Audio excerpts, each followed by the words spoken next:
Government of India की policy na Yelhoumee shing asi Amuk Hanna Hougat-Kangkhat Ngamdanaba Hotnarabra haibasi achouba wahang ama oire haina United Committee Manipur UCM की President YK Dhiren na phongdorakli wafam asing asi UCM awang sekmai unit kit nauna thaupugadaba sing khanbaga mari leinana kaujeng leima community hall awang sekmai da pangthokpa thoram amada mahakna phongdokhibane thoram aduga mari leinana YK Dhiren hai UCM na heksa phonglakpadagi Manipur gi integrity ngaknaba amade Manipur machet tana thugaina bohonarakpa sing miyamga loinana thengkhang kayarakta mayoknaduna lakle Government of India की policy na aikhoi masel gi marakta chingtha halaga Yelhoumee shing Amuk Hanna Hougat-Kangkhat Ngamdanaba Hotnarabra haibasi achouba wahang ama oire Houzik lamdam asida khundaminariba Yelhoumee shing gi marakta chauna ahoba ama leiriba asi leitanaba phurup masel pau phaunaraga mahausa gi nungsi mari nauhongna na sagat binabagi matam adu lakle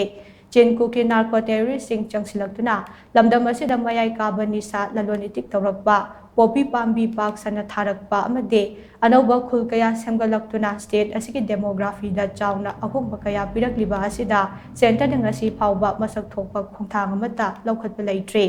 center ki khongthang ase Manipur da khundariba yellow purup singi tungi laibak manghanaba Hotnarabra haibasi achouba wahang ama thorakle Chenku ki narco terrorist sing na chatharakliba thawong ase Manipur gi integrity da achouba singnaba amba oire makhoi na chatharakliba lalung sing ase maithiba pinaba Yelhoumee sing na kari firep lawgadagi haibagi matang da punna lalong yatminaba amba changi haidiba paring ase da punna chatminarabade irang asigi waroisin purakpada mateng oigani haina YK Dhiren na makhata na phongdokhi ngasigi thoram adu da UCM awang sekmai unit ki chairman oina Ayangbam Suresh Khankibaga loinana Vice Chairman ki post da khairakpam Ibobi Chanambam Sanjoy amade Maharabam Ramesh Secretary General oina Samurai Latpam Prasanta Secretary Organization ki post da Usam Stalin amade Secretary Finance ki post da Angom Niruchan Khankhi illegal immigration Manipur demographical imbalance poppy cultivation drug issue Manipur Miam Mipai issue si Tolpagi, Chong Madam Maniana, high sheep high